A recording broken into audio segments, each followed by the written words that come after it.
আজকে আমি আবারও আপনাদের সঙ্গে একটা মিষ্টি দইয়ের রেসিপি শেয়ার করছি।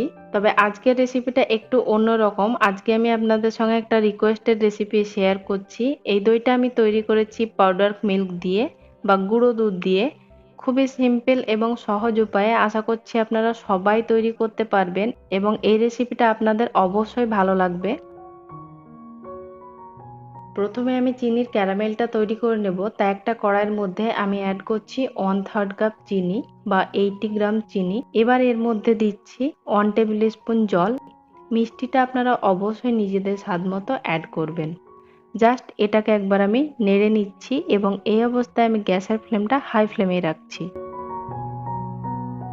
চিনিটা কিন্তু সম্পূর্ণভাবে মেল্ট হয়ে গেছে। এবার দেখতে পাচ্ছেন যে সাইড থেকে কিন্তু কালার আসতে শুরু করেছে। এই অবস্থায় গ্যাসের ফ্লেমটাকে সিম করে দিতে হবে এবং মাঝে মধ্যে এটাকে নেড়ে নিতে হবে, না হলে এক সাইডটা বেশি পুড়ে তেতো হয়ে যাবে এবং অপর সাইডের কালারই আসবে না। তো মাঝে মধ্যে এইভাবে নেড়ে নেড়ে ক্যারামেলটা তৈরি করে নিতে হবে। অবশ্যই খেয়াল রাখবেন গ্যাসের ফ্লেমটা যেন সিম থাকে। তো বেশ কিছুক্ষণের মধ্যে ক্যারামেলের কালারটা খুব সুন্দর চলে এসেছে। এর থেকে আর বেশি সময় ধরে এটাকে কিন্তু গরম করা যাবে না। এবার আমি এর মধ্যে অ্যাড করে দিচ্ছি 2.5 কাপ জল। এটা কিন্তু নর্মাল জল আছে। জাস্ট একবার আমি নেড়ে নিচ্ছি। এই যে দেখতে পাচ্ছেন জলটা দেওয়ার পরে কিন্তু ক্যারামেলটা আবার গোটা বেঁধে গেছে। তো এটা এমনিতেই নাড়তে নাড়তে গলে যাবে। জলটা কিন্তু খুব বেশি গরম করা যাবে না। এই অবস্থাতে আমি অ্যাড করে দিচ্ছি 1 কাপ পাউডার মিল্ক। সঙ্গে সঙ্গে নেড়ে নিতে হবে, না হলে কিন্তু দলা পেকে যাবে। খেয়াল রাখবেন যেন পাউডার মিল্কটা দলা না বেঁধে যায়।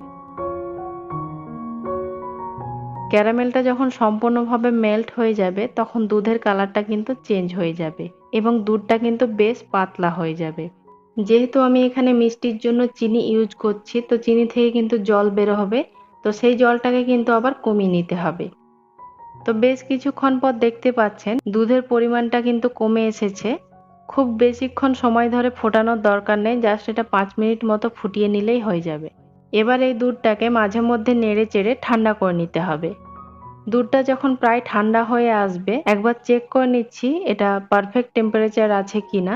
5 থেকে 6 সেকেন্ড মতো সহ্য করতে পারবো এরকম গরম দুধ কিন্তু নিতে হবে বা উষ্ণ গরম দুধ নিতে হবে।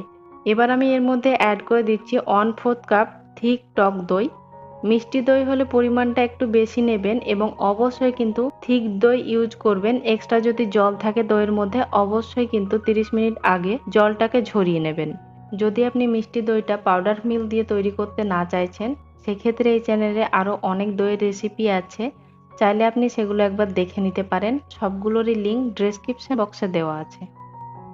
যদি আপনাদের কাছে ঢাকনা না থাকে যে কোনো একটা কিছু দিয়ে ঢেকে নিলেই হবে অথবা ফয়েল পেপার দিয়ে এটাকে ঢেকে নিলেও হবে। অবশ্যই কিন্তু আমি সনাতন পদ্ধতিতে দইটা জমাতে দিচ্ছি। আমি সনাতন পদ্ধতিতে দইটা জমাতে বেশি পছন্দ করি। আমি কম্বল জড়িয়ে রেখে এই দইটাকে জমাতে দেব।